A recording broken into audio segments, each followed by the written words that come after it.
Good evening and welcome to State of Business on Art Television. I'm Tamiru Nimsat. Let's have a look at the headlines. Government allows the import of electric and hybrid vehicles for tourism purposes.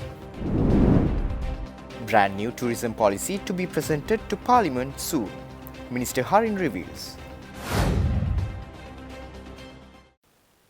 News in detail. The Sri Lanka Tourism Development Authority, in partnership with the Tourism Ministry and 4 key agencies, signed a historic Memorandum of Understanding yesterday. The MOUs were signed between the SLTDA and the Central Cultural Fund, the Coast Conservation Department, the Health Ministry and the Department of Wildlife Conservation. This collaboration aims to boost the overall experience for visitors, ensuring a better travel experience while fostering sustainable industry growth. A total of 113 million rupees has been allocated by the Sri Lanka Tourism Development Authority for key initiatives. The funds are distributed as follows: 80 million rupees for the Health Ministry, 22.5 million rupees for the CCF and DWC, and 1.5 million rupees for the CCD. Key initiatives outlined in the MOUs include developing specialized paying wards in government hospitals, providing electric buggies for tourist transportation in Sigiriya, upgrading sanitary and shower facilities in coastal areas and key attractions like Yala and Horton Plains, with plans to extend these upgrades to other tourism regions in the future. Speaking at the event, Tourism Minister Harin Fernando expressed confidence in achieving 2.3 million tourist arrivals by the end of the year. SLTDA Chairman Priyantha Fernando stressed the importance of improving visitor facilities, announcing that from 2025 onwards, the authority would increase provisions for similar collaborative projects. During the event, the Sri Lanka Tourism Development Authority also issued the first 10 approvals for travel and tourism companies to import electric and hybrid vehicles to accommodate the growing number of tourists visiting Sri Lanka. These approvals were handed over by Tourism Minister Harin Fernando on the sidelines of a special event. The companies receiving the first batch of approvals include Lanka Sports Raisen, Karuzan Travels, Jungle Beach Resort, Colombo Courtyard, Tangerine Tours, Cape Valigama, Siddhalepa Ayurveda Health Resort, Esna Holdings, Jetwing Travels and Barberine Ayurveda Resorts. The Cabinet of Ministers approved the importation of 1,000 electric and hybrid vehicles for the tourism sector earlier this year. This decision allows for the import of 750 vans with a seating capacity of 6 to 15 people and 250 buses, including small buses with 16 to 30 seats and large buses with 30 to 45 seats without special tax relief. Speaking at the event, the minister announced that around 25 approvals have already been made for a total of 110 vehicles to be imported, with plans to hand over 100 such approvals from this week onwards. Speaking at the press conference held after the event, Tourism Minister Harin Fernando said that the new tourism policy, which will be presented to Cabinet soon, will be able to liberate the tourism industry by reorganizing the various institutions operating within it. President met all the stakeholders at President Secretariat on Saturday at 5 o'clock, and he was very clear of setting up an interministerial force, because all these other ministries take over the tourism industry's key activities. So therefore he said with the new tourism policy a lot of these things will change, and we are hoping after his re-election lot will change. At cabinet level, which is where you can change a lot of decisions, there was a committee appointed consisting of 11 members from all stakeholders and also the private sector as well. I think there are more than 3 members who are representing associations who are directly involved in this project. They have already finalized the report, so this report is about to be presented to Cabinet. With the support of ADB and President, there's a new tourism policy which is already coming to Cabinet, I think today or next week. It's a very comprehensive document. It has cut through a lot of red tape. I think this will liberate the tourism industry, where we work in a very different strategy. Convention Bureau and Promotion Bureau becomes one, whereas I'm just giving you a nutshell of it, and the legislative or the regulatory body remains the same, and the hotel school or the training will be different.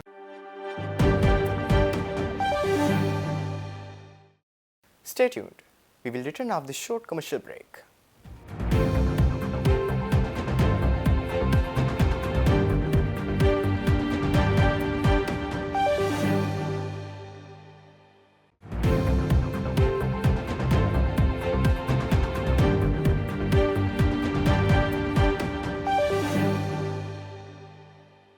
Welcome back after the break.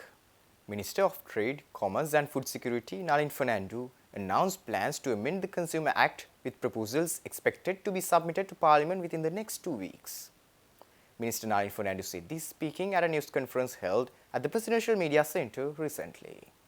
During the briefing, Minister Fernando highlighted that various programs and concessions implemented over the past 2 years have played a crucial role in controlling inflation and increasing people's incomes. Minister Fernando also proposed amendments to the Consumer Act aiming to enhance transparency and fairness in the market, promoting better understanding between consumers and traders.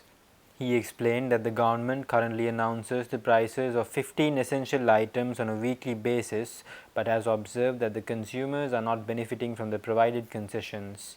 The minister warned that if the business community does not comply, price controls may be enforced on certain goods to ensure that concessions reach consumers.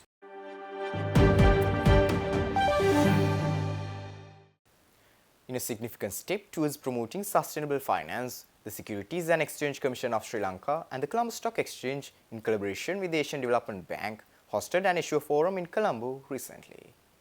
The forum, titled Towards a Greener Horizon, Unlocking Opportunities Through Sustainability Bonds, aimed to lay the foundation for a sustainable bond ecosystem in Sri Lanka. Chairman of the SEC, Faisal Saleh, emphasized the challenge of socializing sustainability bonds and attracting ESG-conscious foreign investors amid Sri Lanka's default sovereign rating hurdle. Saleh also stressed that expanding green finance instruments and fostering collaboration among investors, issuers and regulators would accelerate the transition to a more sustainable and resilient financial system. Director General of the SEC, Chintaka Mendes, expanded on this by noting that this mechanism would reduce the burden on government budgets while encouraging inclusive participation from all sectors of the country. ADB Country Director Takafumi Kadono expressed the ADB's commitment to sharing their experience, highlighting successful case studies and discussing resources available to support sustainable bond issuances in Sri Lanka.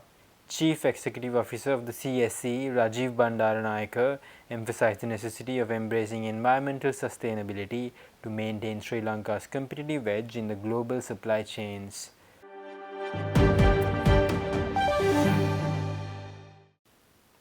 The Sri Lanka Agripreneurs Forum, in collaboration with the USAID through its Catalyze Sri Lanka Private Sector Development activity, hosted a successful accelerated MOD in Colombo recently. The event showcased the innovative spirit and entrepreneurial drive of individuals passionate about agriculture and innovation, attracting 60 leading investors, funding agencies and companies. The highlight of the demo day was the pitch competition, where 10 finalists presented their business ideas to potential investors and agribusiness enthusiasts. These finalists had undergone extensive training through boot camps guided by expert mentors in the industry, supported by continuous guidance from the Sri Lanka Agripreneurs Forum. Deputy Director of the Office of Economic Growth of USAID for Sri Lanka and Maldives, Dennis Wessner, awarded the top 3 winners at the conclusion of the competition. These winners demonstrated exceptional potential and creativity in the agribusiness ventures, showcasing the transformative power of innovation in agriculture. They will receive personalized mentorship from the SLAF expert mentor pool and connect with funding opportunities to further develop their ventures.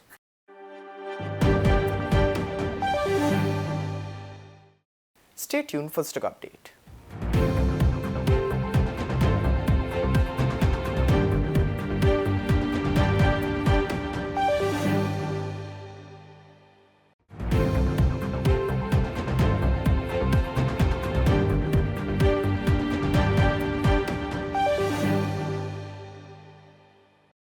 Trading at Colombo Stock Exchange ended on positive notes today. The all share price index gained 57.36 points to close at 11,597.19, and the S&P SL20 gained 20.78 points to close at 3,377.46. The turnover was 0.5 billion rupees and over 55 million shares were traded. Up next are forex rates.